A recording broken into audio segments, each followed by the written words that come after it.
वन्यजीव प्राण्यांची हत्या केल्याप्रकरणी गेल्या 6 महिन्यापासून सतीश उर्फ खोक्या भोसले हा बीडच्या जिल्हा कारागृहामध्ये आहे। मात्र रात्री अचानक सतीश उर्फ खोक्या भोसलेच्या कुटुंबियावर अज्ञात 10 ते 15 लोकांनी हल्ला केलेला आहे आणि या हल्ल्यामध्ये सतीश भोसलेचं कुटुंब गंभीर जखमी झालं असून त्यांच्यावर सध्या बीडच्या जिल्हा रुग्णालयात उपचार सुरू आहेत। मी तुम्हाला दाखवू इच्छितो, सतीश भोसले यांची पत्नी आहे, त्यांचे काही नातेवाईक आहेत, त्यांच्यावर सध्या बीडच्या जिल्हा रुग्णालयामध्ये उपचार सुरू आहेत। रात्री 10 ते 15 लोकांनी त्यांना अमानुष मारहाण केली, आपण पाहू शकतो। त्यांच्या डोक्याला पट्टी आहे आणि बीडच्या जिल्हा रुग्णालयात ते सध्या उपचार घेत आहेत। जाणून घेऊयात नेमकं काय झालं होतं, ते काय सांगताल, काय झालं होतं? सर ते आली होती एक स्कॉर्पिओ गाडी, एक शिफ्ट गाडी आली होती। 10-15 जण लोक होते, शिफ्टमध्ये 4-5 जण होते।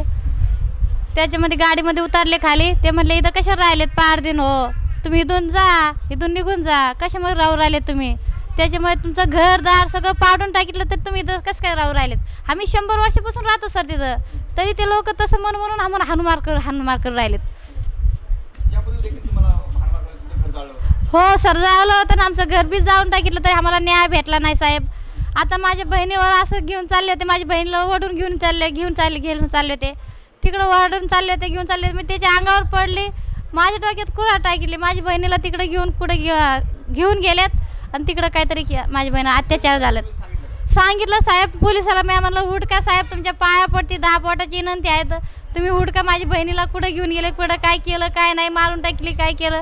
साहेब आमची पोलिसांनी मदत केली नाही, ते म्हणले तुम्ही आधी दवाखान्यामध्ये जा, पत्र दिलं आम्हाला, ते म्हणले दवाखान्यामध्ये जा, मी हुडकून आणतो बाई, तू जा दवाखान्यात। का जायचं होतं आम्ही दवाखान्यात, माझी बहीण मेली असती तर काय केलं असतं आम्ही। आता मागणी आहे माझ्या बहिणीवर अत्याचार झाला साहेब, आता मागणी आहे आमची 10 बोटाची विनंती, आम्हाला न्याय भेटणं म्हणून आमची मागणी आहे।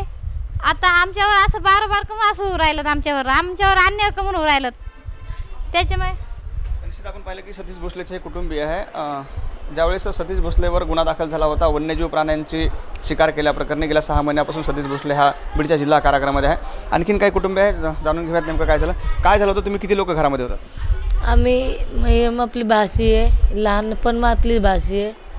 मी मुलाला भेटायसाठी दवाखान्यात होतं म्हणून आली होती। मुलाला भेटायच्या आल्यानंतर आम्ही झोपलो होतो, झोपल्यानंतर ते लोक 10-15 जण आले। 10-15 जण आल्याच्या नंतर त्यांनी आमच्यावर हमला केला, मग आपल्या लहान भाषेला ओढून नेलं तिकडं। आता त्यांनी काय केलं असं तिच्या जीवालाच तिला माहिती, आम्हाला तर माहिती नाही। मग आम्ही पळत पोलीस स्टेशनला गेलो। पोलीस स्टेशनला गेल्याच्या नंतर मग त्या पोरीला कोणी काय केलं आम्हाला काय माहितीच नाही।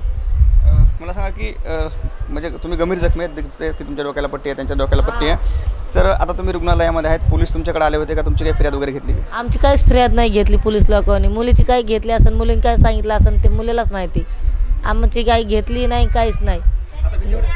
हां, आता तिथं भीती वाटू राहिली आम्हाला। अचानक पण मुलीच्या अंगावर असं अत्याचार केला म्हणल्यावर आमच्यासुद्धा अंगाला असे करून म्हणून आम्हाला भीती आहे। हां, आम्हाला तिथं राहू शकत नाही, पोलिसाची काहीच मदत नाही आम्हाला, पोलिस आमची दखल पण घेत नाही, काहीच नाही। तिथून काय म्हणते, तुम्हाला नुसतं दवाखान्यात दिली चिठ्ठी, हाकलून लावली। तर निश्चितच सतीश भोसलेवर गुन्हा दाखल आहे। सतीश भोसले गेल्या 6 महिन्यापासून बीडच्या जिल्हा कारागृहामध्ये शिक्षा भोगतोय। त्यांनी जर गुन्हा केला असेल तर त्या शिक्षा त्याला मिळणार आहे। मात्र सतीश भोसलेच्या कुटुंबियावर दुसऱ्यांदा हल्ला झालेला आहे, त्यामुळे कुटुंब भयभीत आहे आणि जखमी झालेल्या कुटुंबियावर सध्या बीडच्या जिल्हा रुग्णालयात उपचार सुरू आहेत। कारण मुकुंद मी अप्पासाहेब मोरकर, लोकाशा TV, बीड।